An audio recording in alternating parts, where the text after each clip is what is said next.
الحمدللہ رب العالمین والصلاة والسلام علی سید الانبیاء والمرسلین اما بعد فاعوذ باللہ من الشیطان الرجیم بسم اللہ الرحمن الرحیم۔ آگے ہم نے نور الرضا کا پڑھنا ہے فصل فی التحری، فصل غور و فکر کے بیان میں۔ کس کے بیان میں؟ غور و فکر کے بیان میں۔ مسئلہ یہ ہے کہ کافی سارے برتن ہو، ان میں سے پانی ہو، ہر برتن میں پانی ہو۔ مثال کے طور پر 10 برتن رکھے ہوئے ایک جگہ پر، ان 10 میں ہی پانی ہے، ان 10 میں ہی کیا ہے؟ پانی ہے۔ اب ہمیں یہ پتہ نہیں ہے کہ ان 10 میں سے، یہ یقین ہے کہ ان میں سے بعض پاک ہیں اور بعض ناپاک ہے، بعض میں جو پانی ہے وہ پاک ہے، بعض میں جو پانی ہے وہ ناپاک ہے۔ تو ہم دیکھیں گے کہ ان میں سے اکثر کے اندر پانی پاک ہے کہ ناپاک ہے۔ اگر ان میں سے اکثر کے اندر پانی پاک ہے تو ہم غور و فکر کریں گے کہ کس میں سے پاک ہے، اور جس میں سے پاک ہوگا اس کے ساتھ وضو بھی کر لیں گے اور پی بھی لیں گے، اس کے ساتھ ہم وضو بھی کر لیں گے اور پی لیں گے۔ اور اگر اکثر پاک نہیں ہے، یعنی کہ 10 برتن ہے، 10 میں سے 4 وہ کیا ہیں؟ پاک ہیں اور 6 ناپاک ہیں، تو ہم وضو کے لیے غور و فکر نہیں کر سکتے، لیکن پینے کے لیے غور و فکر کریں گے، پینے کے لیے غور و فکر کریں گے۔ ٹھیک ہے، یہ مسئلہ آپ کو امید سمجھ آ گیا ہوگا۔ اور دوسرا یہ ہے کہ اگر کافی سارے کپڑے ہوں ہمارے پاس، کپڑوں میں سے ہمیں پتہ ہو کہ بعض ان میں سے پاک ہیں بعض ناپاک ہیں، تو چاہے اکثر ناپاک ہو یا کم ناپاک ہو، ہم غور و فکر کریں گے کہ کون سا پاک ہے، اور جس پر ہمارا یقین آ جائے اس کو لے کر استعمال کر لیں گے۔ اس میں سے وجہ کیا ہے؟ جب برتنوں کی باری آئی تو وہاں پر تو وضو کے لیے حکم دیا گیا ہے کہ وہ زیادہ اگر ناپاک ہو تو وہ غور و فکر نہیں کرے گے بلکہ تیمم کر لے گا، اور اگر کپڑے ہوں زیادہ ناپاک تو پھر اس کے لیے غور و فکر کرے گا۔ اس کا کیا وجہ ہے؟ تو اس کی وجہ یہ ہے، جو وضو کرنے کے لیے ہے نا، وضو کرنے کے لیے تو اس میں اس کا نائب موجود ہے، نائب تیمم کر لے، وضو نہیں ہو سکتا تو تیمم کر لے، ٹھیک ہے۔ اور پینے کا نائب نہیں ہے، پینا تو پینا ہوتا ہے۔ اور کپڑوں میں بھی مجبوری ہے، پہنے، غور و فکر کر کے پہننے تو ہیں، اس کے علاوہ اور کوئی چارہ نہیں، اسی وجہ اس کا کوئی اور نائب ہی نہیں ہے، اسی وجہ سے اس میں کپڑوں میں غور و فکر کر کے صحیح پہنے جائیں۔ ترجمہ کرتے ہیں فصل فی التحری، فصل غور و فکر کے بیان میں۔ لبخ تالتا، اگر مل جائیں اوان برتن،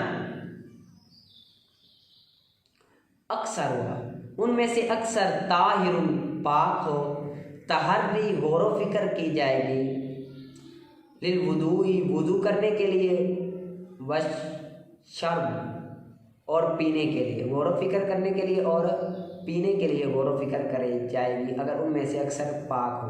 وَإِن كَانَ أَكْثَرُهَا نَجَسًا، اور اگر ان میں سے اکثر نجس ہو، ناپاک ہو، لا يتحری نہیں غور و فکر کی جائے گی، الا للشرب مگر پینے کے لیے۔ وضو کے لیے غور و فکر نہیں کی جائے گی مگر پینے کے لیے غور و فکر کی جائے گی، کیونکہ پینے کا کوئی نائب نہیں موجود، پیاس پینے کے علاوہ کسی سے میٹ نہیں سکتی، دور نہیں ہو سکتی، ٹھیک ہے۔ وَبِالثِّيَابِ الْمُخْتَلِطَةِ، اور ایسے کپڑوں میں جو مل جائیں، مختلطہ مل جائیں، ناپاک اور پاک مل جائیں، یا تحری غور و فکر کی جائے گی، سواء برابر ہیں کہ کان اکثر ہوا ہو ان میں سے اکثر طاہر پاک ہو، او نجسن یا پھر ناپاک ہو، بہرحال ہر صورت میں ہمیں غور و فکر کی جائے گی۔ آپ نے اچھی طرح یاد کرنا ہے، ٹھیک ہے۔ آگے ہے، ہم نے مرکب ناقص کی تمام قسمیں پڑھ لی تھی۔ آگے اسم کی علامات، اسم کی علامات، اسم کی کیا علامات آج پڑھتے ہیں۔ امید کرتا ہوں کہ آپ نے پیچھے سے اچھی طرح سے یاد کیا ہوگا اور دہرایا بھی ہوگا، ٹھیک ہے۔ اسم کی علامات، الف لام یا حرف جر اس کے شروع میں ہو، الف لام ہو یا حرف جر اس کے شروع میں ہو۔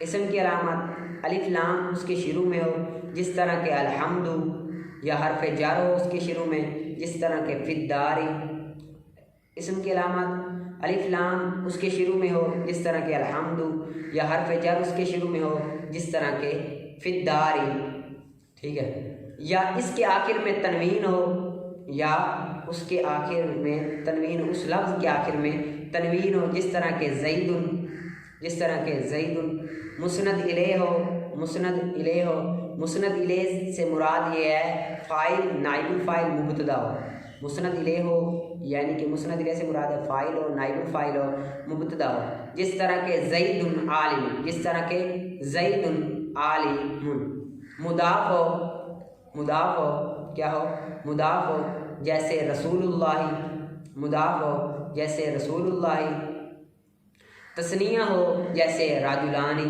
تثنیہ ہو جیسے راجلانی، جمع ہو جیسے رجال، گول تا ہو جیسے عالمت، جمع ہو جیسے رجال، گول تا ہو جیسے عالمت۔ اسم کی علامات دوبارہ توجہ سے سنیں، لکھنا بھی ہے آپ نے ساتھ ساتھ، جو سمجھنا ہے ساتھ ساتھ لکھتے رہیں، آئیڈنگ دیتے رہیں، پھر آپ کو صحیح طرح سمجھ آئے گی، پھر آپ کو بعد میں یاد کرنے میں آسانی ہوگی، ٹھیک ہے۔ الف لام ہو شروع میں جس طرح کہ الحمد، حرف جر ہو شروع میں جس طرح کہ فی الداری، آخر میں تنوین ہو جس طرح کہ زید، مسند الیہ ہو یعنی فاعل نائب الفاعل مبتدا ہو جیسے زید عالم، مضاف ہو جیسے رسول اللہ، تثنیہ ہو جیسے راجلانی، جمع ہو جیسے رجال، گول تا ہو آخر میں جیسے عالمۃ، گول تا ہو جیسے عالمۃ۔ آگے قواعد کی طرف ہم بڑھتے ہیں۔ 14 قواعد آپ کو امید ہے اچھی طرح سے ازبر یاد ہوں گے۔ آگے 15واں قاعدہ یہ ہے کہ کتاب میں جو عنوان آ جائے اس کی 2 ترکیبیں ہو سکتی ہیں، کتاب میں جو عنوان آ جائے اس کی 2 ترکیبیں ہو سکتی ہیں، عنوان کو مبتدا بنائیں گے اور اس کی خبر معذوف نکالیں گے، عنوان کو مبتدا بنائیں گے اور اس کی خبر معذوف نکالیں گے، عنوان کو مبتدا بنائیں گے اور اس کی خبر معذوف نکالیں گے۔ دوسری ترکیب، عنوان کو خبر بنائیں گے اور مبتدا معذوف نکالیں گے۔ دوسری ترکیب کیا ہے؟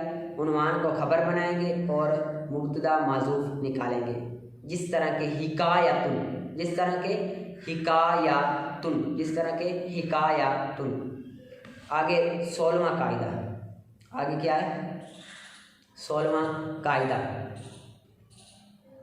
حمزہ استفہام یا حرف نفی کے بعد، حمزہ استفہام یا حرف نفی کے بعد صیغہ صفت آ جائے، حمزہ استفہام یا حرف نفی کے بعد کیا آ جائے؟ صیغہ صفت آ جائے، حمزہ استفہام یا حرف نفی کے بعد صیغہ صفت آ جائے اور صیغہ صفت کا فاعل اس میں ظاہر ہو اور صیغہ صفت کا فاعل کیا ہو؟ اس میں ظاہر ہو تو صیغہ صفت کو مبتدا بنائیں گے، تو صیغہ صفت کو مبتدا بنائیں گے اور اس میں ظاہر کو اس کا فاعل بنا کر قائم مقام خبر بنائیں گے، اور اس میں ظاہر کو اس کا فاعل بنا کر قائم مقام خبر بنائیں گے، اور اس میں ظاہر کو اس کا فاعل بنا کر قائم مقام خبر بنائیں گے، جس طرح کہ اقائم زید اور ما قائم زید، اقائم زید اور ما قائم زید۔